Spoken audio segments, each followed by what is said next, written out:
जनतानी कहाँ मुँह मारा बाबा तारू, रोज राती में थाती लुटावा तारू। ढेर जानत रहो। अरे सच सच बताओ, जनतानी कहाँ मुँह मारा बाबा तारू, रोज राती में थाती लुटावा तारू। ऐसे जाती बोला बाबा बुआ बवाले नो होई। अच्छा तोहरो दमे हारी कुंवर में दोसारे के माले नो होई। तोहरो दमे हारी कुंवर में दोसारे के माले नो होई।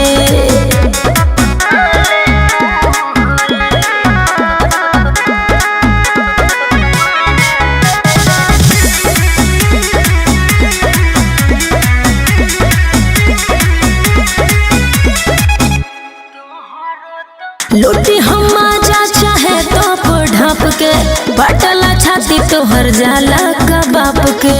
अरे लिमिट में बोल। ओ कहे चोरी तो हार धले पानी रानी। अच्छा कहते हम हालात सब कोई जानी। लागता वे गोली बोली काले नो होई। अच्छा तोहरो तमे हारी कुंवर में दोसारे के माले नो होई।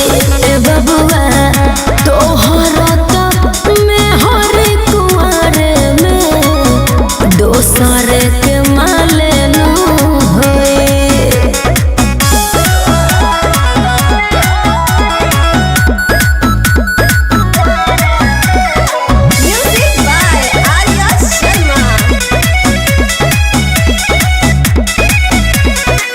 बोला उल्टा गुंजन दे हाँ गारी बने के बाधा का धड़कन के नारी।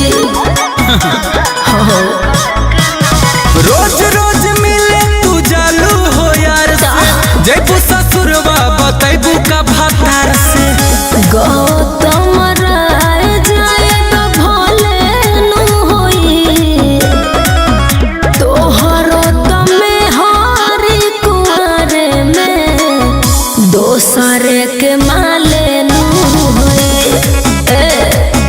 तोहरो तमे हारी कुंवर में दोसरे के माले नु होई। अरे सबको अपने जैसा मत समझो।